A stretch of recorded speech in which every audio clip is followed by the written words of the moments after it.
அனைவருக்கும் ஸ்தோத்திரம். தொடர்ந்து தொடர் வேதாகமத்தை வாசிக்கலாம். இந்த நாளில 2 ராஜாக்களின் புத்தகம் 11ஆம் பகுதி துவங்கி 2 ராஜாக்கள் 11, 2 அரசர்கள் 11. யூதாவின் அரசி அத்தலியா. அகசியாவின் தாய் அத்தலியா தன் மகன் இறந்து விட்டதை கண்டு கிளர்ந்து எழுந்து அரச குடும்பத்தார் அனைவரையும் கொன்றாள். அரசன் யோராமின் மகளும் அகசியாவின் சகோதரியுமான யோசேபா அகசியாவின் மகன் யோவாசை தூக்கி கொண்டு போய் ஒழித்து வைத்தாள். அவன் கொல்லப்படவிருந்த அரசிலம் புதல்வர்களில் ஒருவன். அவனையும் அவன் செவிலி தாயையும் தனது பள்ளி அறையினுள் அத்தலியாவின் பார்வையிலிருந்து யோசேபா மறைத்து வைத்தாள். எனவே அவன் உயிர் தப்பினான். அவன் 6 ஆண்டுகள் அவளோடு ஆண்டவரின் இல்லத்தில் தலைமறைவாயிருந்தான். அந்நாள்களில் அத்தலியாவே நாட்டை ஆண்டு வந்தான்.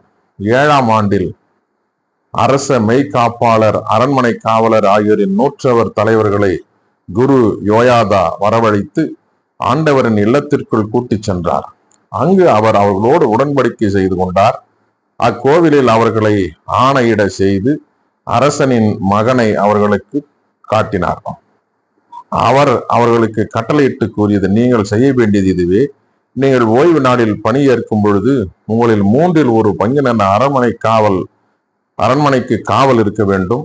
அடுத்த பங்கினர் சூர் வாயிலில் காவல் காத்து நிற்க வேண்டும். 3வது பங்கினர் மற்றைய காவலர்களுக்கு பின்னால் வாயிலில் காவல் இருக்க வேண்டும்.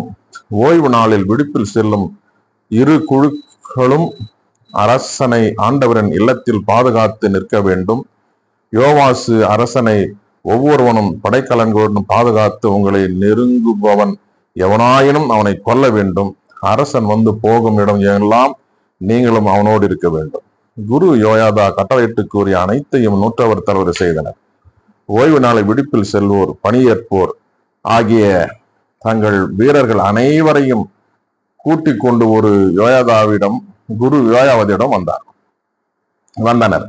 அவர் ஆண்டவரின் இல்லத்தில் இருந்த தாவீது அரசனின் ஈட்டிகளையும் கேடயங்களையும் 100 தலைவர்களுக்கு எடுத்து கொடுத்தார்.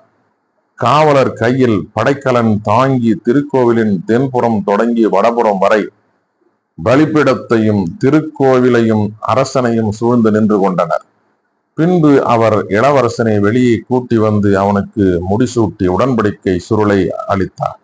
இவ்வாறு அவன் திருப்பொழிவு பெற்று அரசனானான். அனைவரும் கைத்தட்டி அரசர் நீடூடி வாழ்க என்று முழங்கினர். மக்களும் காவலரும் எழுப்பிய ஒளியை அத்தலியா கேட்டு ஆண்டவரின் நிலத்தில் கூடியிருந்த மக்களிடம் வந்தாள். மரபுக்கேற்ப அரசன் தூண் அருகில் நிற்பதையும் படைத்தலைவர்களும் எக்காலம் ஊதுபவர்களும் அவன் அருகில் இருப்பதையும் நாட்டின் எல்லா மக்களும் மகிழ்ச்சி கொண்டாடி எக்காலம் ஊதுவதையும் கண்டாள். உடனே அவள் தன் ஆடைகளை கிழித்து கொண்டு சதி சதி என்று கூக்குரலிட்டாள். அப்பொழுது குரு யோயாதா படைகளுக்கு பொறுப்பேற்றிருந்த 100 தலைவர்களை நோக்கி, படை அணிகளுக்கு வெளியே அவளை கொண்டு செல்லுங்கள். அவளை எவனாவது பின்பற்றினால் அவனை வாளால் வெட்டி வீழ்த்துங்கள் என்று கட்டளையிட்டார். அவளை ஆண்டவரின் இல்லத்தினுள் செல்லலாகாது என்று கூறியிருந்தார். எனவே அவர்கள் அரண்மனையின் குதிரை நுழைவாயிலை அவள் அடைந்த பொழுது அவளை பிடித்தனர். அங்கே அவள் கொல்லப்பட்டாள். யோயாதாவின் சீர்திருத்தங்கள். பின்பு யோயாதா ஆண்டவர் ஒரு பக்கமும் அரசன் மக்கள் மறுபக்கமாக அவர்களிடையே உடன்படிக்கை செய்து வைத்தார். இதன் மூலம் அரசனும் மக்களும் ஆண்டவரின் மக்களாய் இருப்பதாக ஏற்றுக்கொண்டனர்.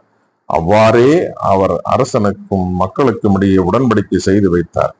பிறகு நாட்டில் உள்ள மக்கள் எல்லோரும் பாகாலின் கோயிலுக்கு சென்று பலிபீடங்களையும் சிலைகளையும் தகர்த்தெறிந்தனர். பாகாலின் அர்ச்சகன் மத்தானை பலிபீடங்களுக்கு முன்பாக கொலை செய்தனர். பிறகு குரு ஆண்டவரின் இல்லத்தில் காவலரை நிறுத்தி வைத்தார். மேலும் அவர் 100 தலைவர்கள், அரச மெய்காப்பாளர், காவலர், நாட்டு மக்கள் எல்லோரையும் ஒன்று திரட்டினார்.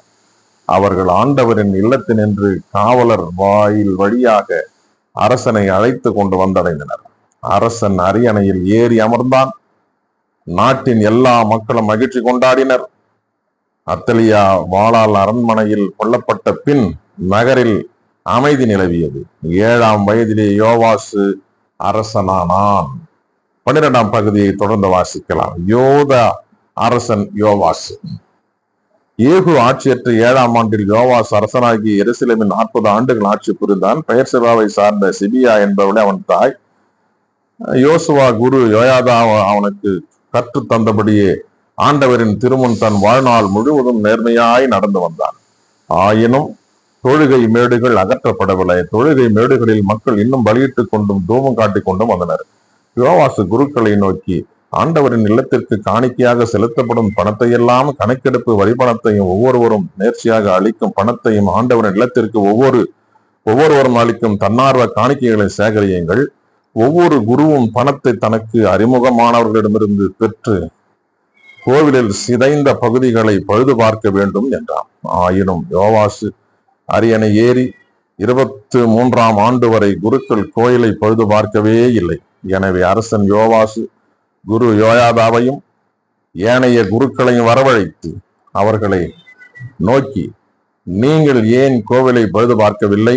உங்களுக்கு அறிமுகமானவர்களிடமிருந்து பணத்தை வாங்கி வைத்துக் கொள்ளாதீர்கள், அதை கோவிலை பழுது பார்க்க கொடுத்து விடுங்கள் என்றான். அவ்வாறு குருக்கள் மக்களிடமிருந்து பணத்தை இனி பெற்றுக் கொள்வதில்லை என்றும், கோவிலை பழுது பார்க்கும் பொறுப்பேற்பதில்லை என்றும் ஏற்றுக்கொண்டனர். குரு யோயாதா ஒரு பணப்பெட்டி எடுத்து அதன் மூடியில் துளையிட்டு கோவிலின் நுழைவாயிலின் வலப்பக்கமாக பீடத்தருகே வைத்தார். வாயிலை காவல் செய்த குருக்கள் ஆண்டவரின் இல்லத்திற்கு வந்த பணம் அனைத்தையும் அதில் போட்டு வந்தனர். அப்பணப்பெட்டியில் அதிக பணம் சேர்த்த பொழுது அரசனுடைய கணக்கனும் தலைமை குருவும் வந்து ஆண்டவரின் இல்லத்தில் சேர்ந்த பணத்தை எண்ணி பைகளில் கட்டி வைத்தனர். இவ்வாறு கணக்கிடப்பட்ட பணத்தை ஆண்டவரின் இல்லத்தில் பணியை கண்காணிக்குமாறு நியமிக்கப்பட்டவருடன் கொடுத்தனர். அவர்களும் ஆண்டவரின் இல்லத்தில் பணியாற்றிய தச்சர்களுக்கு, கொத்தர்களுக்கும், சிற்பிகளுக்கும், கல்வெட்டுவோருக்கும் ஊதியம் அளித்தனர்.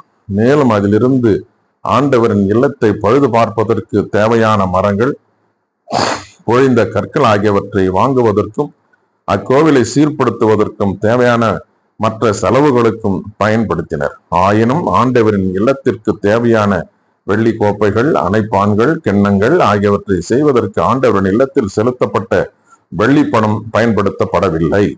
ஏனெனில் ஆண்டவரின் இல்லத்தை பழுது பார்க்க வேலையாளர்களுக்கு மட்டுமே அது பயன்படுத்தப்பட்டது. வேலையாளர்களுக்கு கூலி கொடுக்குமாறு அப்பணத்தை பெற்றுக்கொண்டவர்களிடம் ஒரு கணக்கும் கேட்கவில்லை. அந்த அளவுக்கு அவர்கள் நாணயமாக நடந்து கொண்டார்கள்.